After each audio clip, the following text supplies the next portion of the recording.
7 सितंबर को मैंने एक वीडियो बनाया था जिसका नाम था UPSC revised annual exam calendar, जिसमें मैंने आपको दिखाया था कि यूपीएससी के फॉर्म्स 22 जनवरी से लेके 12 फरवरी तक भरे जाएंगे। 11 सितंबर को मैंने एक दूसरा वीडियो बनाया जिसका टाइटल था 95% of UPSC candidates would fail the exam if they don't watch this video। उस वीडियो में मैंने आपको बताया था कि यूपीएससी कैंडिडेट्स के लिए इन्वायरमेंटल साइंसेस की सही सही जानकारी होना कितना आवश्यक है और क्यों आवश्यक है। और प्रीलिम्स में 29% क्वेश्चंस यूपीएससी के प्रीलिम्स में इस साल 2024 में सिर्फ और सिर्फ इन्वायरमेंटल साइंसेस से पूछे गए थे। इसीलिए आज मैं यूपीएससी के प्रीलिम्स का सिलेबस डिस्कस कर रही हूँ और वहां मैं आपको दिखाऊंगी कि इन्वायरमेंटल साइंस से जुड़े कौन कौन से टॉपिक यूपीएससी के प्रीलिम्स के सिलेबस का हिस्सा है। तो चलिए बिना देर किए शुरू करते हैं। पर उससे पहले अगर आप मेरे चैनल पर नए हैं तो इन्वायरमेंटल साइंस से जुड़ी हर जानकारी के लिए और हर तरह की लॉन्ग और शॉर्ट वीडियोस के लिए, करंट अफेयर्स के लिए मेरे चैनल को सब्सक्राइब करना ना भूलें। और जो प्रीवियस 2 वीडियोस के बारे में मैंने आपको बताया उनका लिंक इसी वीडियो के डिस्क्रिप्शन बॉक्स में है, आप जरूर चेकआउट करें। So this is the syllabus for UPSC prelims paper 1 and paper 2। यहाँ पेपर 1 है जो कि 200 मार्क्स का होगा और इसमें होगा current events of national and international importance. इसके अलावा history of Indian and Indian national movement, Indian and the world geography, physical social economic geography of India and the world, Indian polity and governance.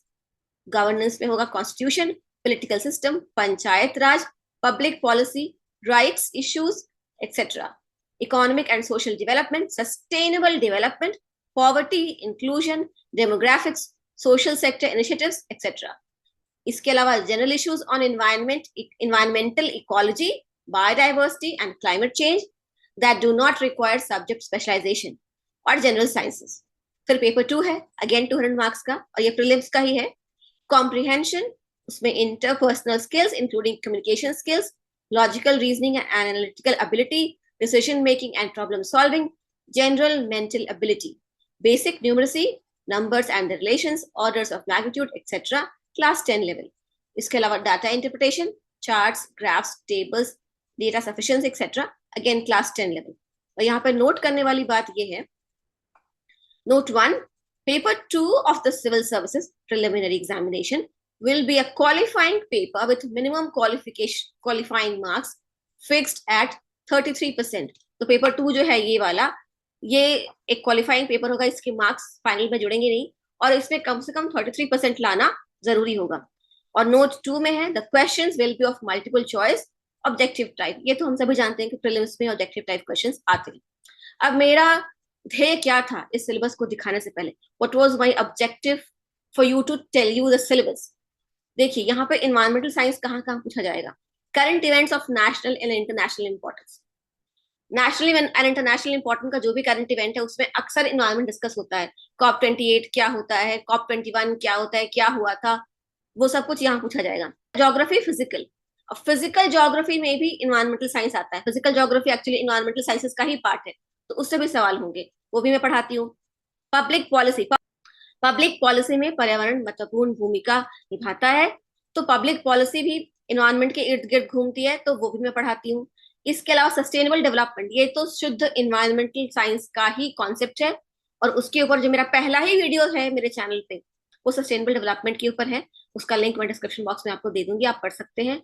और general issues on environmental ecology, biodiversity, climate change, ये सब भी environment के ही topics हैं। और general sciences जो है, तो जनरल साइंसेस भी पूरा इन्वायरमेंटल साइंस का ही हिस्सा होता है। जनरल साइंसेस इन फिजिक्स हो, केमिस्ट्री हो, बायोलॉजी हो, जो भी जनरल साइंस है, जो जनरल नॉलेज के लिए जो साइंस पढ़ते हैं हम 10th और 9th 10th लेवल का, वो सब इन्वायरमेंटल साइंस के सिलेबस में भी कवर्ड है। तो ये सब कुछ मेरे चैनल पर आपको मिल जाएगा। डिस्क्रिप्शन बॉक्स में मैं कई सारे वीडियोस और प्लेलिस्ट पूरे डाल दूंगी। डिस्क्रिप्शन बॉक्स में मैं आपको 3 प्लेलिस्ट कम से कम दूंगी। पहली प्लेलिस्ट होगी detailed lectures of environmental sciences, दूसरी playlist environmental sciences for UPSC, और तीसरी प्लेलिस्ट आपके लिए होगी इन्वायरमेंटल साइंसेस इन नटशेल, इसमें छोटे वीडियोस हैं। और इसके अलावा मैं एक चौथी प्लेलिस्ट भी आपको दूंगी जिसमें मैं स्ट्रैटेजीज डिस्कस करती हूँ कि किसी भी एग्जाम को क्रैक करने के लिए किस तरह से स्टूडेंट्स को तैयारी करनी चाहिए कि वो कम समय में ज्यादा पढ़ाई कर सके, और जो वो पढ़े वो रिटेन कर सके, और जो वो पढ़े और वो रिटेन करें और साथ में कागज पर भी उतार सके। उसके लिए भी मैंने कुछ वीडियोस बनाए थे जो कि बहुत ही यूजफुल रहे थे स्टूडेंट्स के लिए, और कई स्टूडेंट्स ने एग्जाम्स क्वालिफाई भी किए हैं।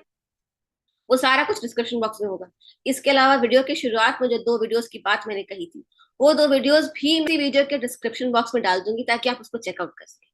आज के लिए इतना ही। कोई डाउट हो, कुछ सवाल पूछना चाहते हैं, या कहीं कोई डिसएग्रीमेंट हो कि मैम ये तो मुझे लगता है कुछ और है, आप कुछ और समझा रही हैं, हर हाल में मुझे बताएं। मैं हर सवाल का, हर कमेंट का स्वागत करती हूँ।